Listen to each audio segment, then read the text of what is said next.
Hey guys!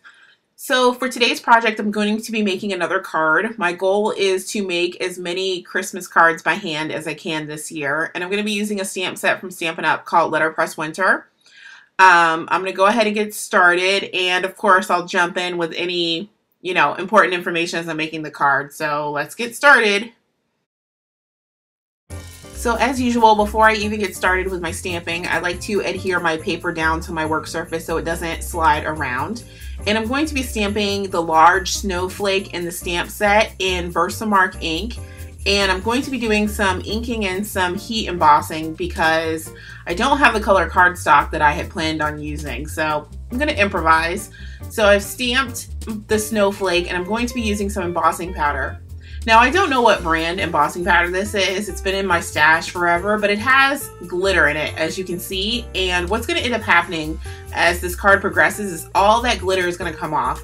It's going to come off on my fingers. It's going to come off on the inking tool. It's going to come off everywhere. So even during the heat embossing, it started flying around. But anyways, I have my paper all heat embossed, and I'm going to be using some Soft Sky ink to turn this cardstock blue.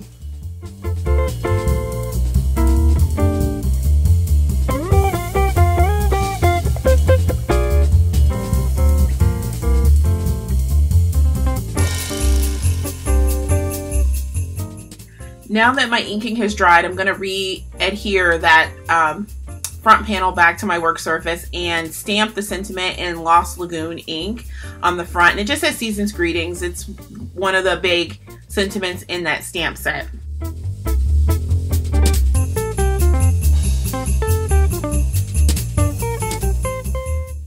Now my snowflake is looking a little plain, so I'm actually going to take some rhinestones and put them on some of the little dots or circles or whatever, the flourishes in the snowflake stamp.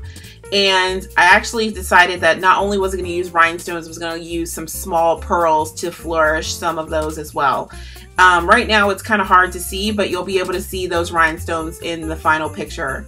And I think I ended up swapping out the larger ones for some smaller ones. But anyways, once those have all been adhered, I'm going to take some pattern paper and cover my card with it and layer all the pieces together. So the card is relatively flat, even though it's 3 pieces of pattern paper. And each one of, or I shouldn't say each one, this bottom piece of paper with the silver dots is from the All Is Calm collection. And then the next layer is just a piece of metallic silver paper that's actually very shiny on its own.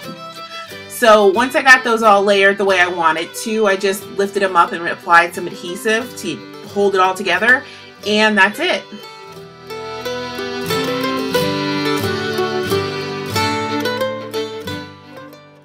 Here's a look at the final product, and thanks for watching.